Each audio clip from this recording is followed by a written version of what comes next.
그 중에서 우리는 어떤 일반 주거 지역을 봐야 될 것이냐, 이게 또 가장 좀 관건이긴 하죠. 근데 사실 좋은 땅을 싸게 취득하기가 쉽지 않지 않나요? 쉽지 않죠. 정말 쉽지 않죠. 뭐 팁이나 네. 좀 이런 게 있을까요? 뭐 쉽진 않지만 그래도 좀 좋은 땅을. 일단 좀 몇 가지 포인트들만 말씀을 드리면, 아까 제가 정책이랑 그 다음에 법령 이 두 가지에 의해서 토지의 가치가 결정된다고 말씀드렸잖아요. 네. 정부의 정책도 사실은 굉장히 좀 디테일하게 볼 필요가 있어요. 예를 들어서 정부의 정책하면 일반인들이 좀 생각하는 게 지하철 어디에 깔릴 것이냐, 또는 뭐 어디에 뭐 신도시가 지정될 것이냐, 뭐 이런 건 당연히 기본적으로 보셔야 되는 정부의 발표 정책들인 거고, 이것 말고 조금 더 한 단계 떨어져서 보시면 굉장히 좀 거시적인 정책들이 많이 나와 있습니다. 뭐 예를 들어서 국토종합계획, 여기 어떻게 보면 우리나라 전체의 국토를 정부는 어떻게 개발을 할 것이다를 그 내륙권에서 한 6가지 권역으로 나누어서 이 각각을 어떻게 개발하겠다, 즉 발전시키겠다라는 이미 안들을 내놓고 있는 상황이고, 네네. 여기서 한 단계씩 더 디테일하게 들어가다 보면 광역별 계획, 그리고 시도별 계획, 조금 더 디테일하게 뭐 구별 계획, 동별 계획까지도 이미 다 수립이 돼 있는 상황입니다. 지자체 홈페이지에 들어가시면, 예를 들어서 뭐 서울시 광진구다, 광진구 구청 홈페이지에 들어가시면 광진구에서 개발되는 여러 가지 그 사업들에 대한 개요나 이 계획들이 굉장히 좀 디테일하게 나와 있습니다. 그러니까 이런 부분을 조금만 관심을 가지고 내가 원하는 사업지가 있다면 이 지역에 어떤 개발 호재가 있을 것이냐를 정부의 정책을 굉장히 좀 면밀히 보셔야 되는 어떤 이유기도 한 거죠. 특히 이제 부동산에 대한 이 가치를 높이는 여러 가지 정책 중에 또 대표적인 게 교통에 대한 정책들인데, 교통 정책도 사실은 단순히 하나의 어떤 정책만 놓고 보면 굉장히 좀 단편적으로밖에 보실 수가 없어요. 예를 들어서 이번에 그 가장 교통망 정책 중에 핫한 게 이 GTX인데, 이 GTX A, B, C 노선 각각의 A, B, C 노선만 놓고 보면 사실은 뭐 크게 그렇게 와닿지 않을 수도 있습니다. 왜냐면 이미 그 역 주변은 다 올랐으니까. 근데 이 아직 저평가되어 있는 곳들을 찾아보려면 이 GTX 노선과 더불어서 이 제2교외선 또는 뭐 여러 가지 지하철, 서울 광역권 지하철에서 연장되는 부분들, 이런 부분들을 지도를 좀 겹쳐서 놓고 보면 광역별 환승역이 되는 역들이 있어요. 근데 환승역 자체는 이미 많이 올라가 있을 거거든요. 예. 그럼 환승역에서 뭐 한 정거장 떨어져 있는 역들이라거나 조금 더 아직까지는 저평가되어 있는 지역들, 이런 지역들을 이 교통망을 가지고도 충분히 좀 분석하실 수 있습니다. 근데 사실 여기까지는 조금 더 거시적인 부분이고, 결국에는 내가 원하는 사업지가 있다면, 어떤 동네가 있다면 그 동네 안에서도 수백 가지의 필지들이 있을 건데, 예. 이 수백 개 필지 중에 그래서 나는 뭐 내가 돈이 많다면 수백 개를 다 사서 개발하면 되겠지만, 뭐 그렇게 에쿼티가 여유롭지 않은 상황에서 어떤 특정 하나의 필지만 딱 선택해서 찝어서 요 필지만 가지고 나는 사업을 하겠다라고 하면 이제 어떤 하나의 필지를 살지가 굉장히 좀 중요해지는데, 네. 그 필지를 이제 따지는 부분은 이 법령적인 부분을 반드시 좀 살펴보셔야겠죠. 아까 잠깐 뭐 말씀드렸지만 대한민국 이제 용도지역제라는 법적인 규제를 가지고 있고, 이 각각의 도시지역에서는 4가지 용도로 나눠져 있습니다. 뭐 주거지역, 뭐 상업지역, 녹지지역, 공업지역, 이 4가지 지역에 따라서 똑같은 땅이라고 하더라도 그 위에 올릴 수 있는 건물의 어떤 형태나 또는 건물의 규모 자체가 달라지기 때문에 내가 어떤 지역을 사서 개발을 할 것인가를 필지를 각각의 뭐 용도도 보셔야 되고, 그 용도에 따른 건폐율, 용적률 당연히 확인하셔야 되고, 특히 이런 소형 필지 개발에서는 주차장이 제일 중요합니다. 그래서 주차장 어떻게 내가 배치할 수 있을지 좀 확실히 확인해 주셔야 되고, 뭐 여기에 따른 뭐 주거지역에서 통용되는 1조 4선 제한, 뭐 이런 것들도 다 같이 좀 이 법적인 부분을 잘 검토하시면 내가 이 땅 위에 건물을 얼만큼 올릴 수 있는지가 일단 계략적으로 나오실 거고, 이걸 다 팔았을 때 나오는 예상 매출액 대비 이 땅값이 결국에는 이게 적정한 것인가 또는 비싼 것인가 아니면 싼 것인가, 이게 이제 판단이 되시겠죠. 땅을 살 때부터 그렇게 수익률까지 다 세팅을 계산을 해보고 구입 여부를 확인을 해야 되겠군요. 맞습니다. 그러면 보통 상업지역은 아닐 것 같고 너무 네네. 이게 고가니까. 네네. 그러면 보통 일반 주거지역 쪽에 있는 땅을 많이 보시나요? 이 주거지역도 사실은 굉장히 디테일하게 나눈다 보면 여러 가지 주거지역이 있거든요. 예를 들어서 전일준이라고 하는 전용 뭐 주거지역, 일반 주거지역, 준주거지역, 이렇게 3가지로 나눌 수 있고, 뭐 전용 주거지역은 사실 그 집밖에 못 짓습니다. 그래서 여기는 뭐 상가 뭐 조그마한 근린생활시설도 하나 못 들어가고, 네. 서울 지역에 뭐 한 1~2%밖에 안 돼요. 별로 보실 필요 없습니다. 네. 결국엔 일반 주거 아니면 준주거를 보셔야 되는데, 네. 이 준주거는 사실 주거 플러스 상업의 개념이에요. 그러니까 주거지역과 상업지역에 그 혼재되어 있는 형태가 이제 준주거지역인데, 이게 보통 서울에 이제 지하철역이 이제 사거리에 이렇게 그 십자가 형태로 있다고 치면, 요 사거리는 웬만큼 상업지역으로 지정돼 있을 경우가 많거든요. 네네. 그 상업지역이 사거리에 지하철역이 지정돼 있다면 이 이면도로들 4분면으로 봤을 때 1, 2, 3, 4분면에 각각 그 이면도로에는 주거지역이 분포되어 있는 경우가 상당히 많은데, 네네. 요 중간에 완충지역, 그러니까 완충 역할을 하는 게 준주거지역입니다. 준주거지역은 사실 잘 잡으면 좋아요. 용적률도 굉장히 좀 높고, 일반 주거지역에 비해서. 근데 여기 이제 땅값이 그만큼 비싸기 때문에 네. 어느 정도 땅의 어떤 그 면적이 좀 나와주면 사실 건물을 좀 더 크게 지을 수 있고, 그럼 수익률이 나올 확률도 굉장히 좀 높겠죠. 준주거지역 자체가 이렇게 매물이 많지도 않고 사실 구하기 쉽지는 않습니다.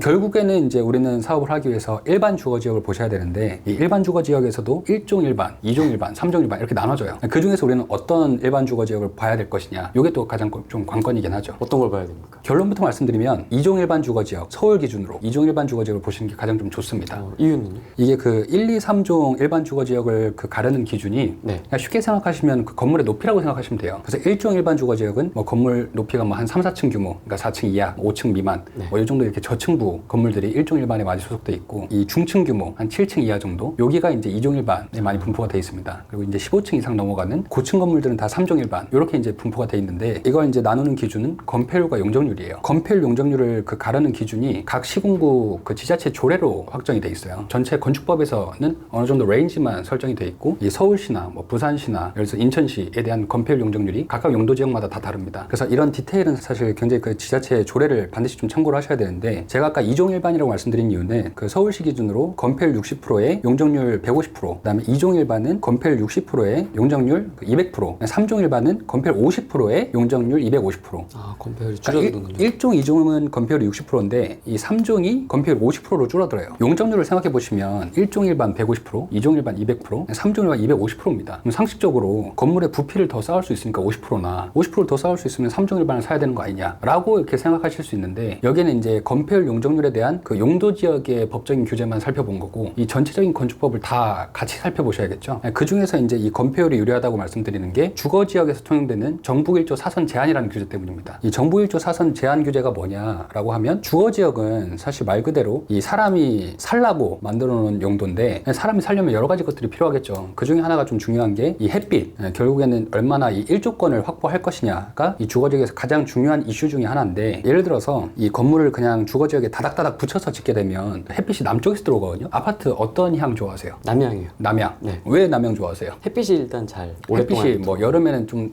높이 떠서 네. 햇빛이 적게 들어오고, 네. 겨울엔 또 길게 들어오고, 그래서 뭐 난방비도 절감되고 여러 가지 효과들이 있으니까 우리나라 사람들은 이제 뭐 집을 고를 때 남향 이런 거 굉장히 좀 선호하시는데, 이 사실 해가 남쪽에서 뜹니다. 그러니까 동쪽에서 떠서 남쪽 그 하늘로 올라갔다가 이 서쪽으로 지거든요. 왜 이게 남쪽으로 뜨냐고 물어보시면 저는 이제 고등학교 지구과학 시간 돌아가야 되는데 제가 문과 나왔어요. 그래서 이 지구과학 설명을 잘 못해요. 어쨌든 해는 남쪽으로 뜬다, 남중고도에서 뜬다, 네. 남중고도로 올라간다라고 하면 이 햇빛이 결국엔 남쪽에서 들어오게 되는데, 이 건물을 다닥다닥 붙여 짓게 되면 이 어느 정도 일정 그 건물 그 거리가 띄어져 있지 않는 이상 앞쪽 건물 때문에 그 다음 건물에 뒷 건물의 그 저층부에는 햇빛이 안 들어오게 되겠죠. 그렇기 때문에 아니 이거 사람이 살라고 만들어 놓은 게 용도 지역 중에 그 주거 지역인데 이 햇빛도 못 보고 살면 어떻게 되겠냐, 이렇게 돼서 여기에 이제 그 앞집과 뒷집의 그 거리를 일정 부분 좀 그 사선으로 제한하는 일조권에 대한 규제가 들어가 있습니다. 네. 그게 이제 정부 1조 사선 제한이라는 규제고, 쉽게 생각하면은 북쪽 방향에 있는 대지로부터 일정 거리를 계속 띄어야 되는 거예요, 사선으로. 그러니까 용적률이 남아도, 그러니까 부피를 결국 더 쌓을 수 있어도 이 부피를 더 못 쌓게 되는 거죠, 건물이 깎이니까. 그래서 이제 건폐율 50%에 용적률 250%인 3종 일반보다는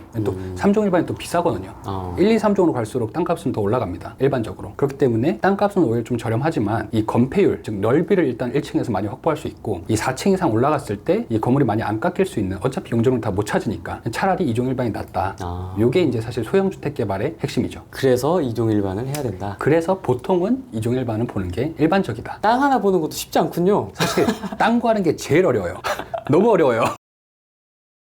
지역별로 거주인구 집중화 지역이 중심 투자 필요하다라는 말을 내가 그러면 그건 알아, 내가 어떻게 찾을 거냐라는 거를 찾아서 그쪽 주변에서 그나마 완공이 돼서 끝났으니 지금 들어가면 좀 비싸겠구나, 현재 진행 중이니까 아직까지 개발이 안 됐기 때문에 지금 들어가도 괜찮겠구나, 그 판단을 내가 먼저 할 수 있는 거잖아요. 예. 그리고 정부 정책, 지자체 정책, 대기업 사업 쪽으로 영향으로 개발 사업 진행 중인 지역, 제가 이런 거 보려면 아까 거기 들어갈 수밖에 없어요. 일일이 내가 구글에서 어느 지역 검색해서 이렇게 찾을 수가 없기 때문에. 예. 근데 언제든지 사용 가능한 토지 선택을 하라는 얘기는, 일단 도로에 붙어 있어야 개발행위가 일단 좀 쉽고 건축도 쉬우니까, 그럼 내가 맹지 사가지고 한 30년 기다려보겠다, 그것도 좋은 생각이야. 근데 남들은 30년 안 하고 빨리 끝내고 싶어 하는 사람들이면 그건 버리셔야 되고, 토지 투자할 때 가장 기본적으로 좀 중요한 부분이 이런 인구 늘어나는 개발, 이게 가장 중요하니까 그 위주로 가되, 지역별 투자할 때 유의사항 써놓은 건 뭐냐면, 그 지역이 어떤 지역의 특성을 갖고 있냐, 이게 평택이어도요, 이게 안중으로 갈 거냐 고덕으로 갈 거냐가 이 지역에서 또 차이가 있어. 평택시 기본계획에는요, 고덕이 중심이고요, 안중이 부도심이에요. 인구가 어디가 훨씬 더 많이 늘어난다는 얘기. 고덕이 많이 늘어나. 그러니까 고덕은 이미 땅가격도 많이 올라갔고 많이 올라갔잖아요. 안중은 약간 덜 올라갔겠네. 안중에 도시개발 사업구역이 있나? 봤더니 2개가 있어. 허나지구, 무슨 지구, 화양지구랑 뭐 있어. 그 지역 주변에 인구가 늘어나고 있는지, 같은 지역인데도 지역 성격이 달라요. 그리고 어느 지역 안에 위치가 돼 있는데 그 땅이 그럼 용도가 뭐로 돼 있냐, 이렇게 세부적으로 가야 되는데, 처음에 대부분 땅 사는 사람들이 제일 먼저 물어보는 게 땅이 나왔다 그러면 지목이 뭐예요? 그래. 지목이 전인데 그러면 에이 막 이래. 전이면 건축 건축 못합니까? 할 수 있죠. 지목은 건축하고 상관이 전혀 없어요. 근데 잘못 생각하고 되어야지만 건축이 가능하다라는 그런 초보자분들이 있어. 그럼 그분들은 이제 내가 살 수 있는 땅이 일단 지목에서 끝나버리는 거예요. 전이어도 건축이 가능한데 도로가 있냐가 없냐가 중요한 거지 지목과는 상관이 없거든. 그래서 일단 용도 지역상 내가 지을 수 있는 건물이 어떤 건지, 그다음에 가격, 주변에 들어온 기간시설들이 핵심이지 지목은 아니란 말이에요. 위치, 예를 들어서 뭐 가치 투자를 위해서 한다면 지목은 필요 없습니다. 위치하고 용도가 가장 중요한 거라고 저는 보이고, 그러면 그 위치가 서울권이냐 아니면 구체적으로 좀 넓어서 수도권이냐 아니면 지방으로 내려가냐에 따라서 내가 만약에 소규모 개발을 하겠다 그러면 서울은 이미 땅값이 비싸잖아요. 짜투리 땅이라든지 예를 들어서 다세대가 져 있는 오래된 건물보다는 세대가 별로 없고 한 사람만 딱 갖고 있는 9억이 낫지. 같은 땅이어도. 그러니까 예를 들어서 다세대 주택 있는 거 그걸 내가 통짜로 사서 새로 건물 짓는 거랑 9억 있는데 이 사람한테 사서 바로 짓는 거랑 일단 작업 자체가 9억이 더 편해요. 주택 오래된 주택 사가지고 밀어버리고 짐 짓는 게 제일 편하니까. 그래서 짜투리라든지 9억 가치 좀 있는 땅, 또 내가 상가주택 등이 있어가지고 다가구 주택으로 소유자가 한 명인 거, 그런 건축이 가능한 땅 물색하는 게 제일 나을 것 같고, 예, 서울권이다 보니까. 근데 약간 서울권이 땅값이 강남은 보통 강북하고 차이가 평당 가격이 차이가 나죠. 혹시 강북이 평당 얼마인지 혹시 아세요? 강북 평당 지금 2,000을 넘어버렸어요. 재작년까지만 해도 1,800, 1,900이었는데 2,000을 넘었으니까 2,000 이상 되는 땅밖에 없구나. 그럼 벌써 60평 땅을 사면 2, 60, 12억이 돼야 내가 60평 땅을 살 수 있는 땅이 돼버렸어요. 강남은 4,200인가 그래 평균치가. 왜? 삼성동은 평당 1억이 넘고 저 강남권 뭐 3,000이 넘어. 뭐 평균치 때리다 보니까 4,000이 된 거예요. 그러니까 강북의 땅의 2배이란 말이에요. 결론은 내가 강북에 있는 땅을 선택할 거냐 강남에 있는 땅을 선택할 거냐는 자금에서 딱 나온 거잖아요. 나 자금이 많다 그러면 강남권으로 보고, 좀 적다 그러면 강북권으로 갈 건데, 그럼 강북 중에서도 한남동으로 갈 거냐 아니면 저기 미아리로 갈 거냐 아니면 저기 도봉구로 갈 거냐는 금액에 따라 달라지는 거지. 올해 만약에 땅을 산다 그러면 어디로 토지 가치가 상승하는 곳을 찾아야 되는데, 지금 현재 대한민국의 개발 제한 구역은 지금 지정되고 있어요? 해제되고 있어요? 해제되고 있어요. 그럼 개발 제한 구역 어디 있는지를 알아야 될 거 아니에요. 대한민국의 개발 제한 구역이 몇 군데 있는지 아세요? 크게? 이봐, 이거 어떻게 해? 개발 제한 구역이 10개 있을 것 같아요? 100개 있을 것 같아요? 1000개 있을 것 같아요? 8개 있어요. 개발 지역 8개밖에 없는데 막 몇천 개 있는 것처럼 느껴지잖아. 일단 서울, 인천, 경기, 서울 외곽에 있어요. 그리고 여기 대전 외곽에 있고, 여기 세종시 외곽에 있고, 광주 외곽에 있고, 마창진 외곽이랑 부산 외곽이랑 울산 외곽이랑 대구 외곽에 딱 8군데 있어요. 강원도에서 개발 제한 구역이라고 말을 하면 밥도 같이 먹지 마. 개발 제한 구역이 없어요, 강원도는. 예. 현재 대한민국의 큰 도시 외곽에 개발 제한 구역이 있는 거지 아무데나 가서 개발 제한이 나오는 게 아니에요. 그럼 이 개발 제한 구역 중에서 인구가 제일 많은 곳이 어딘데? 수도권하고 여기잖아요. 근데 여기는 인구가 늘어나야 되는데 개발 제한 풀지 않으면 늘어나진 않아요. 여기도 마찬가지고.